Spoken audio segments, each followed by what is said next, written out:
गुरु प्यारी साध संगत जी, आज फिर से एक सुंदर सी साखी आप सभी को सुनाने जा रही हूँ।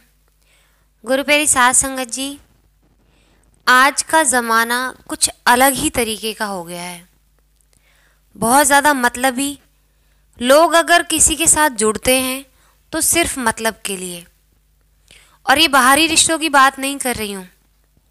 ये जितने नज़दीकी रिश्ते होते हैं ये और ज़्यादा मतलबी होते हैं। ज़्यादातर ऐसे ही रिश्ते आजकल देखने को मिलते हैं। तो गुरु प्यारी साध संगत जी, आज की जो साखी है वो इसी बारे में है कि किस तरह अपने जो नज़दीकी, अपना जो खून है, सिर्फ जायदाद और पैसों के लालच में आपके साथ जुड़ा हुआ है। तो आइए गुरु प्यारी साध संगत जी, सुनते हैं आज की ये सुंदर सी साखी।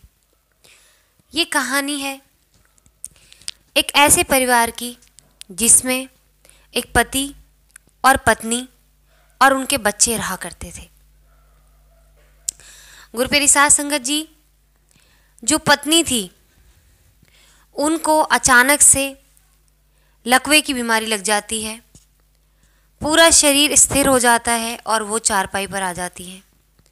गुरु प्यारी साध संगत जी, लेकिन जैसे जैसे उनके पति उनकी सेवा करते हैं तो उनका सीधा हाथ काम करना शुरू कर देता है, और जिस तरह से वो माहौल देख रही होती हैं घर का, तो उस घर के माहौल को देख के थोड़ा डर जाती हैं, क्योंकि पति सारा दिन काम पर जाते हैं और बचा हुआ समय पत्नी के साथ व्यतीत करते हैं। लेकिन पत्नी घर की चारपाई पर लेटकर घर का सारा दिन वो हाल देखती हैं, माहौल देखती हैं, क्योंकि जो घर में रहता है इंसान वो शायद करीब से रिश्तों को समझने की कोशिश कर पाता है। तो गुरु प्यारी साध संगत जी, वो बड़ी लाचार होती हैं, चारपाई पर होती हैं, तो सबके असली फेस वो पहचान जाती हैं। बेटी की शादी हो जाती है, बेटा ही घर में होता है, बहू भी होती है और उनका एक बच्चा भी होता है। तो गुरु प्यारी साध संगत जी, एक दिन ऐसे ही पति पत्नी पास बैठे हुए होते हैं, तो जिन आंटी को लकवा लग गया होता है वो पेपर पर लिखकर अपने पति को बताने की कोशिश करती हैं।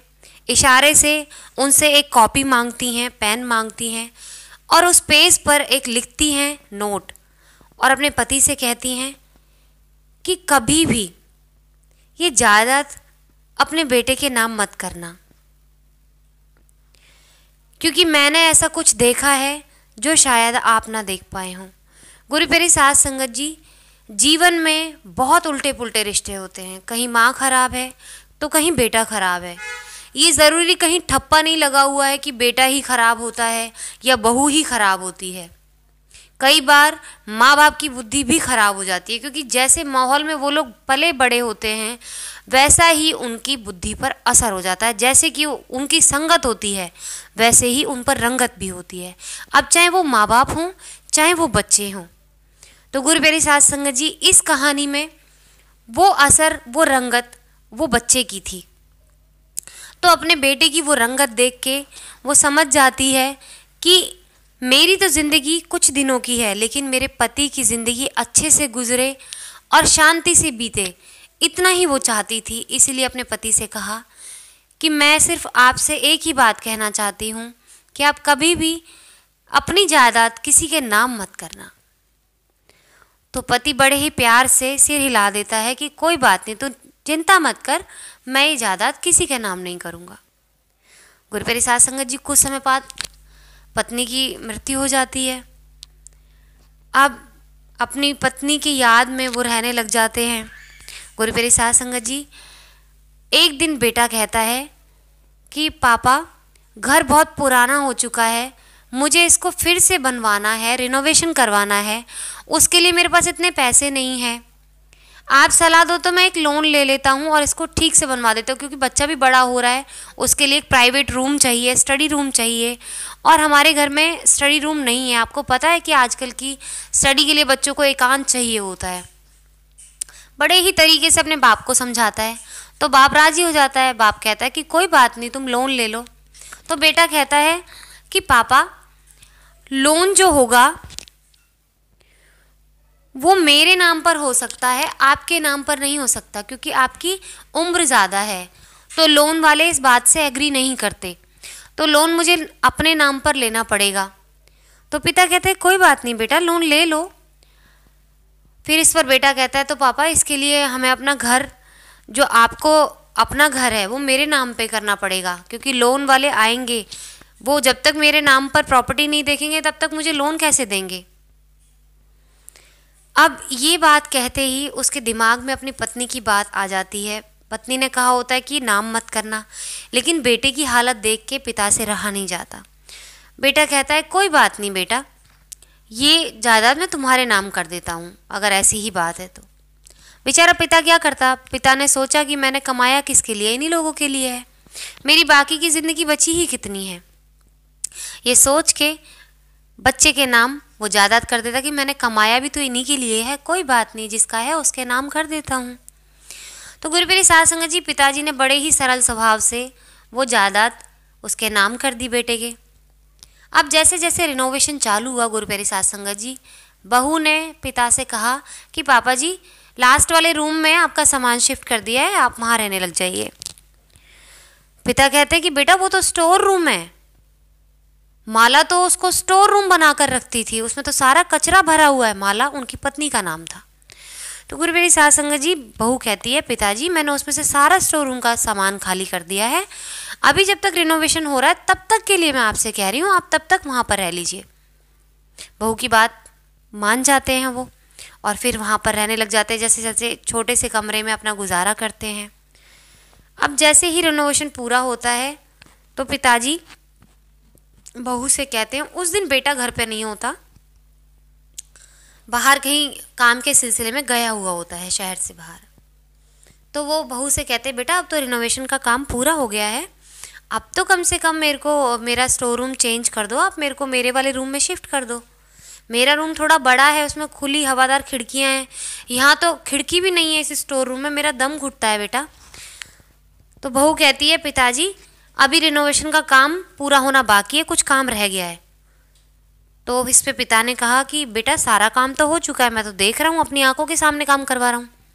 तो बहू इस पे बड़े ही कठोर स्वर में कहती है कि आप मेरे से बात क्यों कर रहे हैं इस बारे में, आप अपने बेटे से ही पूछिए ना। ये बात उनको बड़ी चुभ जाती है, वो चुप हो जाते हैं और सोचते हैं शायद मेरी ही गलती थी जो मैंने बहू से बात की, मुझे अपने बेटे से बात करनी चाहिए थी। आज तक कभी बहू ने मुझसे ऐसे बात नहीं की, शायद मेरी तरफ से कोई गलती हुई होगी।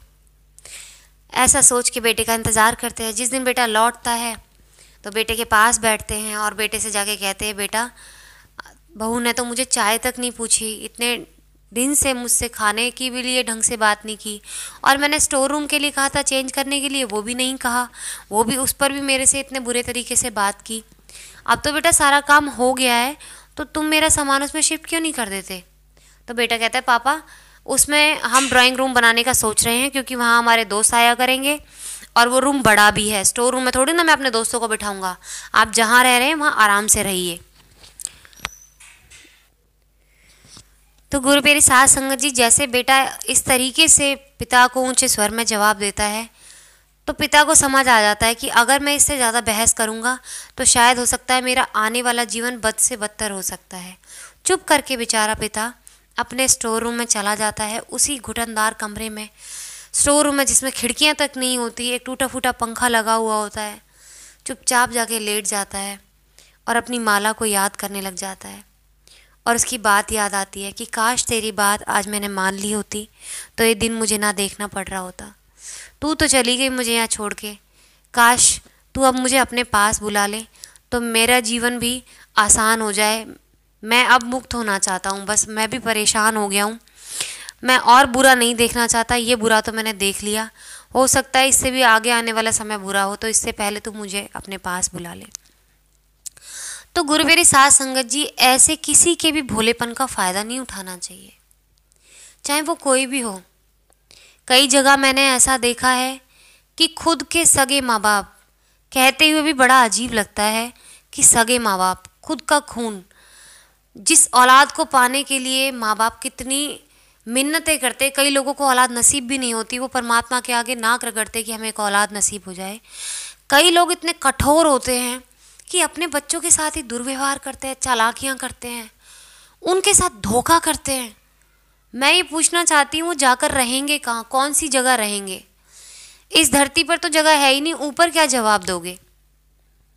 ऐसे ही कुछ लोग ऐसे हैं जो बच्चे हैं, जो माँ बाप को शर्मसार करते हैं,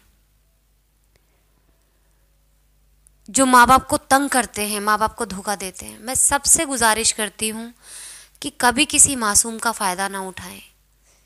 जिस दिन ऊपर वाले ने आपका फ़ायदा उठाया तो आपके लिए कोई जगह नहीं होगी। उससे बड़ा कोई नहीं है, तो उससे डर के थोड़ा काम करें। जो भी कर रहे हैं वो हर पल 24 घंटे हमें देख रहा है, हर घड़ी देख रहा है। बेवकूफ़ ना समझें ऊपर वाले को कि आप अगर घर की चार दीवारी में हैं, आपके घर में मंदिर नहीं है, तो आपको परमात्मा नहीं देख रहा। आपको गिरजाघर में ही देख रहा है, मस्जिद में ही देख रहा है, मंदिर में ही देख रहा है जहाँ उसकी मूर्ति है। ऐसा नहीं है। हर रोम रोम में वो, हर कण कण में बसा हुआ है। और जिस मासूम का दिल दुखाते हो ना, उसके पास जितनी भी परमात्मा की मौजूद चीज़ें होती, क्योंकि वो हर कण में है, वो हर कण दुखी होता है, और उस हर कण की बद्दुआ आप उस पल ले रहे होते हो। और वो पल आपके लिए कितना भारी हो सकता है, आप उसकी कल्पना भी नहीं कर सकते। तो गुरु प्यारी साध संगत जी, अपने साथ अगर बुरा नहीं चाहते ना, तो दूसरों के साथ बुरा ना करें, अच्छा करें। तो गुरु प्यारी साध संगत जी, आज इसी के साथ इस सुंदर सी साखी को यही समाप्त करना चाहूँगी, और यही कहना चाहूँगी कि अपने मन को, अपने विचारों को शुद्ध रखें, निश्चल रखें, प्रेम की भावना रखें।